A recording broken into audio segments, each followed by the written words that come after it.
So sometimes in life, you come across this one moment that truly defines what your future is. And for me, that happened when I was a young child. At about 4 years old, I ended up having a very high fever of about 105 degrees and could have possibly died at the time, but in fact, that particular moment is what brought me to where I am today. I was told by one of my aunts and one of my uncles that I had a very special spiritual gift, and it really wasn't until most recently where that truly has come to the forefront for me. So in December of 2015, I went to go see a pulmonologist, and that's when he diagnosed me with terminal lung disease. It's called idiopathic pulmonary fibrosis. With this particular disease, there's really no cure at all. In fact, nothing will ever get rid of it. The only thing that actually happens is it starts to grow even more and more to the point that it blocks your airways and you're unable to take deep breaths or breathe anymore. When first diagnosed, I was told that I only had 2 to 5 years to live. When I first got that diagnosis, in my head I thought, well, it's something I got to deal with, and we'll see what I need to do following my doctor's orders. But I decided at the time that I was still going to live my life to the best ability that I could. So September of 2018, I decided to celebrate my birthday at Disneyland. Well, that was when things started to go down for me health-wise. While resting in the room, I started to notice that my breathing became heavier and heavier. So my friend and I decided to run to the nearest hospital, which was luckily only 5 minutes away. So immediately a trauma team came running in. Doctors and nurses were hooking me up to all kind of IVs, but I literally felt fine.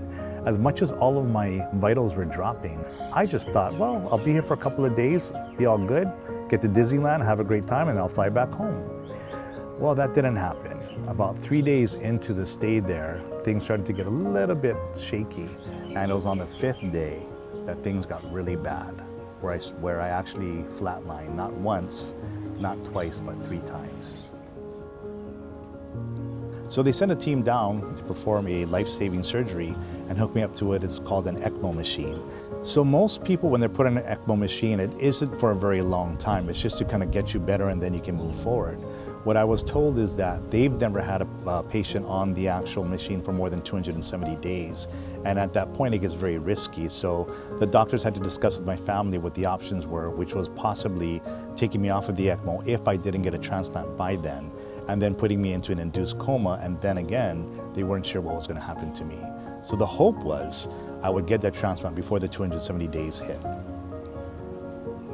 So in order to get qualified for a transplant, there's several things that need to happen. First and foremost, the blood type has to match, tissue type has to match. They asked my family such things as, how was I financially? Because I needed to be able to pay for this surgery. How was I as far as support goes? Did I have enough friends, family that would support me on this? They also talked about spirituality, which was kind of interesting to me because they wanted to ensure that I had some kind of a spiritual background or something that would basically motivate me to want to get this transplant. And I remember my friend telling me later that it was at that time when my friend told the doctors, "You've got the right guy in that bed. This is the most spiritual guy. He will do whatever it takes to get through this and guarantee he'll get his donor." They told me that in order to qualify for that transplant, besides those mitigating factors, I also had to prove to them that I wanted it. They had me walking 3 times a day, minimum 50 feet. Now that was a little difficult in the beginning because not only was it just a matter of walking, but also I was hooked up to the ECMO machine. I was hooked up to 14 IVs. It took a team of 7 people to literally get me out of bed and just to walk those 3 times a day. Ready?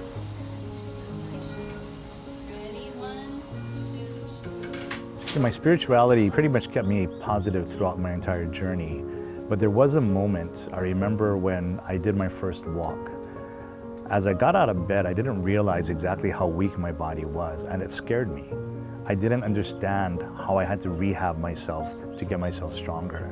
So when I took those first 12 steps, again, feeling like a failure, I thought, I'm never gonna get there. I'm not gonna have this transplant. So I knew that the battle was an uphill one. And it wasn't until about October 5th when, as I did my walk, I noticed as I came around the corner, we walked by 3 doctors. Out of the 3 doctors, I only knew one of them. Dr. Young was one who came every morning to kind of check on me, and he did the rounds with all the doctors and nurses. But I started to notice as I was walking closer to them that all 3 of them just stared at me. and they were watching me closely. I'm gonna get a little emotional here. As I got a little closer to Dr. Young, I saw a smile come on his face. His eyes started to tear a little as well. And all I heard very quietly was, "Good job, Keoni." Later on that afternoon, Dr. Young came back to visit me, and again, tears were in his eyes, and he told me, "What you just did back there on your walk was incredible." He said, "I don't think you realize, but 2 of those doctors that I were with are on the board who makes the decisions as to who gets a transplant." And sure enough, the very next morning, I got the call at 9 a.m. that I had qualified for the transplant. So the surgery took about 12 hours total, and that went extremely well. My kidney surgeon told me that he had never had a kidney take as quickly as it did. It was as if these organs that were now gifted to me were actually my own, because things worked so well. You know, since this whole experience has happened, and I think with my connection to my spirituality, I realized that there's more to life than just living. There's more to life than just working and coming home and being with your family and friends. What I'm hoping is that my story will inspire at least one person to consider becoming an organ donor.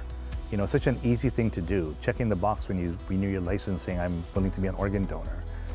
But my life has transformed in such a great way because of the generosity of an organ donor. You know, in Hawaiian we say manakaha, power in that breath. And I've always used that phrase throughout my life. That couldn't be more true today. Having that power in the breath is so important because it was this donor who gave me their breath of life that allows me to continue mine.